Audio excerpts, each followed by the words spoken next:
Hey, welcome to World Entertainment, and boy have I got a review to do now, because this is the review for the first 2 episodes of The Acolyte. Yep, the final nail in the Star Wars coffin has finally been released, and my good god, for everything we thought was going to be bad with this show, it's worse than we possibly could have imagined.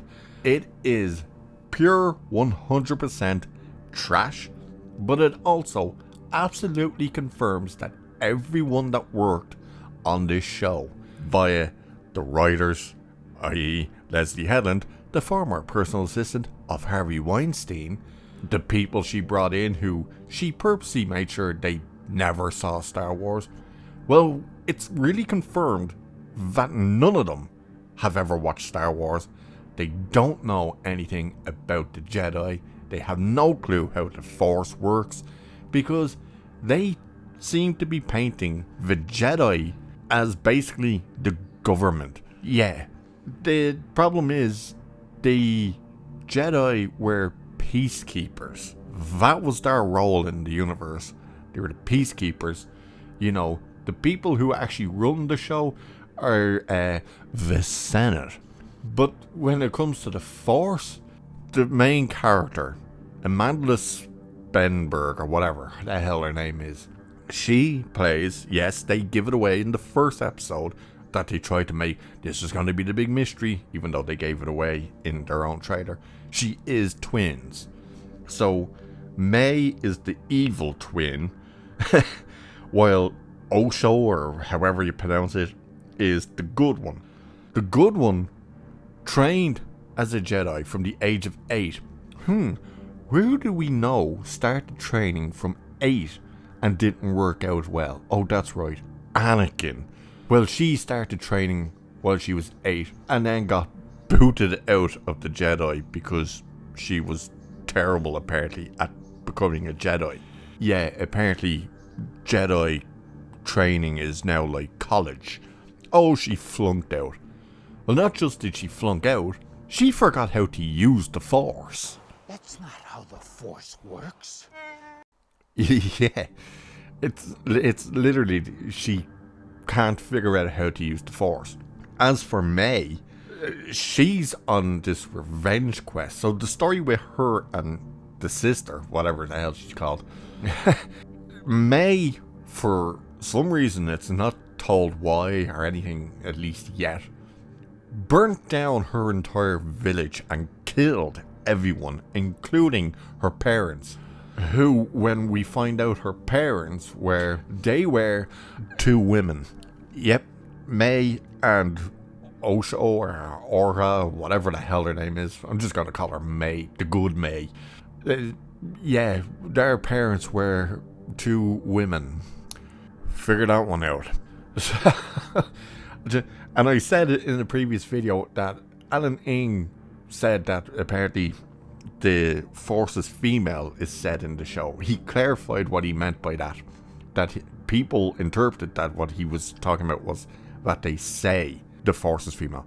No, that's not actually the case. It's in episode 4 that they clarify that the Force, basically the essence of it and the beginnings of it, was from 2 women. That's right, the Force is basically female. That it's the power and stuff came from women. Good God. And once again, when it comes to the Force, That's not how the Force works.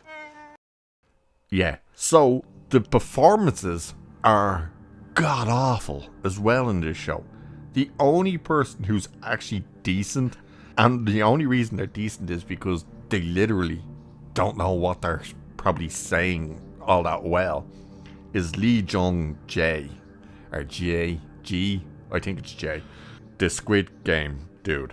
It's his first ever English role, and you know, he's decent. Everyone else is horrendously bad, especially Leslie Headland, the former personal assistant of Harvey Weinstein, her wife, who plays the green bitch. I have seen better acting from a child's play with 8-year-olds on the stage than this bitch. Good God, we can clearly see why she got the role is simply because she's the former personal assistant of Harvey Weinstein's wife. She is horrendous. People probably go, but what about Carrie-Anne Moss?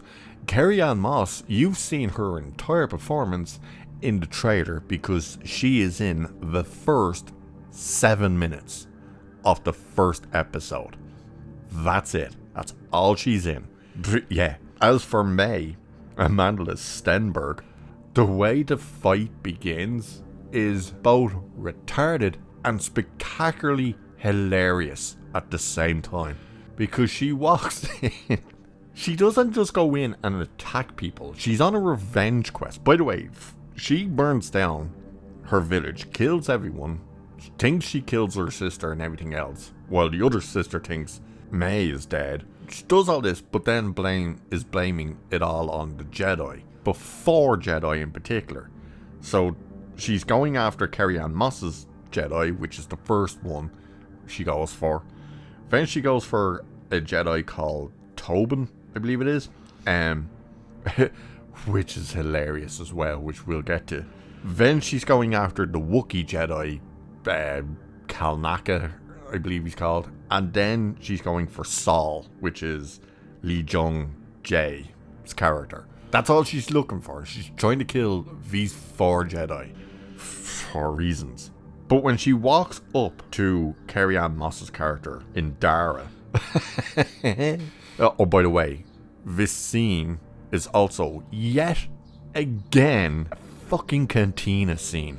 Yes, it's once again, let's have a fight in a bar.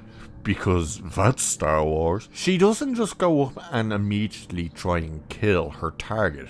Remember, she's meant to be this assassin. But that's not what she does. No.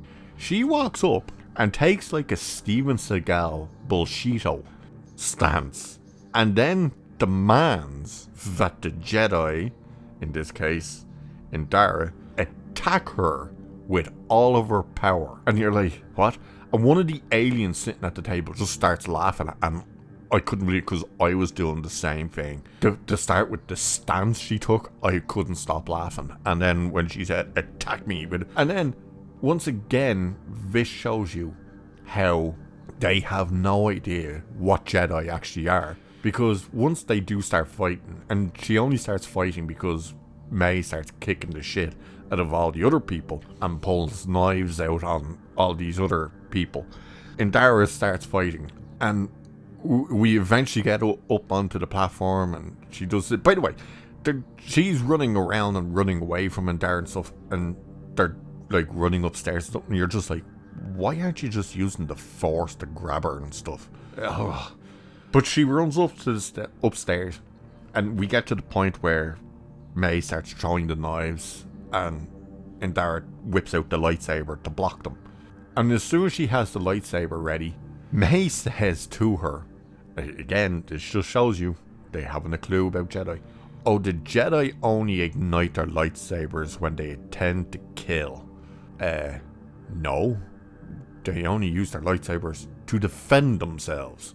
But once you get into deeper into the episode stuff, you just realise how terrible the writing is and stuff. When we meet Charlie Burnett's Fandar is his name. His Padawan is like, they're so arrogant. And he's also riddled with fear. Like, Saul even says to him in the second episode, like, oh, you gotta release your fear. Like, don't be afraid of this mission and all this type of crap.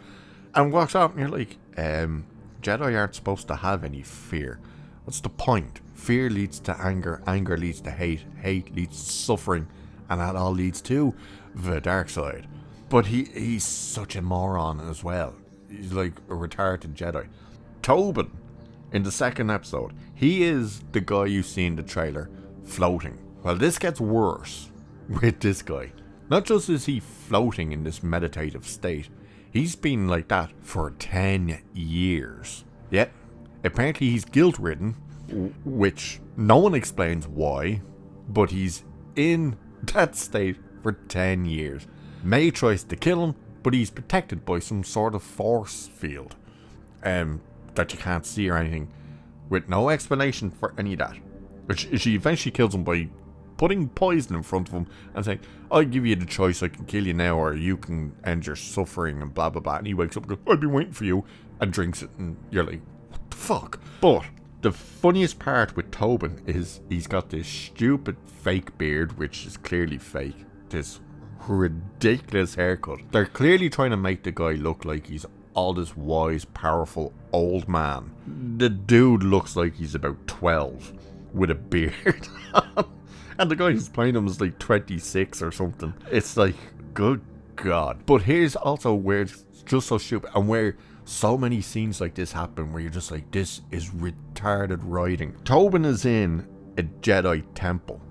May is going to just walk into this temple, but she can't just walk in. She has to get past one of the eye droids, you know, the little kind of things, the eyeballs on the long stick. Well, this one's kind of 2 eyeballs, but this just shows you, oh my God, it's so stupid. So she pays this little girl to distract that eye by throwing a rock at it so it comes out and starts going, hey, you can't be here, blah blah blah. The kid's like, hey, I'm over here. Well, it looks at her, May comes out of nowhere, throws this thing onto it, which puts it back into the wall and turns it off. And then she can open the door and just walk in. That's retarded, because if it goes back into the wall anyway, why did you need it to come out of the wall? Why didn't you just walk up and put the thing on it? Voila, job's done. But it gets worse. So she goes in, finds Tobin, tries to kill him, can't, because he's protected somehow. But she hears someone coming and jumps up. And another Jedi walks into the room, looks around, and then looks up, and there's a great big skylight, like open air, no glass, nothing. You're just like, wait a minute. So she paid someone to distract a droid that's in a wall that she didn't need to actually have come out of the wall. She could have just walked up, put the thing on it, all of that crap, and all this time there was a fucking hole in the roof that she could have just dropped down from. Yeah, that's the level of incompetence we're looking at with this show. And they give you little references to all the other movies. We get the line once again, because it's also like a cantina scene. The only thing that they think is Star Wars, which was, of course, you've probably guessed it by now, I've got a bad feeling about this. We get the Trade Federation. Yeah, there at the beginning as well. And there's a couple of other little references where you're like, ugh. But it's just horrendous. And by the way, this thing apparently cost 180 million to produce. It looks cheap as shit. And that's no joke. It looks so cheap. It is beyond belief how cheap this thing actually looks. But the way I've heard his nickname now of being Smilo Ren, the Gimp Mask Sith Lord. That seems to be May's master. His orders basically for May to get her revenge or something is to attack Jedi without weapons, even though she constantly has knives. Yeah, but he gives this words of wisdom at the end of the first episode, and it's as bad, if not worse, than the Rings of Power, why does a rock sink and a boat float? He's rambling on about, like, if you attack with no weapon, you will gain a weapon, and you will be a weapon, and you will have a weapon without a weapon. You're like, the fuck are you saying? And while he's talking about this, he ignites a lightsaber for no reason other than show you, oh, it's red. And you're like, what in Christ's name did he just say? Oh my God. The first episode, by the way, is 37 minutes long. Ugh. And the second one is 33 minutes long, with like 15 minutes of credits. It is the destruction of Star Wars. Pure 100% destruction. This is the end. They clearly have no idea about Star Wars, how the Force works. They do the mind reading again with the Force in this. You know, the thing that Disney Star Wars introduced that is stupid, that, oh, here's them being able to read their minds. Then you're going to catch up to the prequels and the original trilogy, where that never happens. It's, oh, good God. So they don't know how the Force works. They think the Jedi are the government, that they, oh yes. By the way, The Jedi are enforcing the fact that only certain people are allowed to use the Force. Yeah, it literally says it at the beginning of the first episode. It comes up, you get this big bullshit, not a crawl, but just the blue writing in space. They've done that before where it gives you information and it's all garbage. But then it tells you the Jedi are on the trail of an unauthorized Force user. Again. That's not how the Force works. Yeah, it's so stupid. They were peacekeepers. They were not the government body of the galaxy. They weren't going around enforcing like a police squad all these rules and stuff. They were literally, oh, Master Jedi, we have an issue on that planet. Any chance you can go and try and do peace talks? Certainly. And off they go. That's not what they're doing in this. They're literally walking around and they keep saying, like, in the name of the Jedi Council and the Galactic Republic, you're under, and this type of crap. You're like, that's not what Star Wars is. There's a Senate, for Christ's sake. And it's a Galactic Senate. It is horrendous. It's worse than possibly you could have imagined. And for any shill and critic out there saying this is the best Star Wars they've seen, they're so excited, it's fantastic, it's this. They must have been on some of the most powerful drugs known to man, because this thing is horrendous. This will alienate every Star Wars fan. They'll just go, no, that's it, we're 100% done. And normies are just gonna drop out for just sheer shitness of this show. Bad writing, terrible acting, horrible looking sets. It's horrible. But with that, I shall leave it there for this one. Because what more can we say about this? So cheers, and I'll catch you in the next one.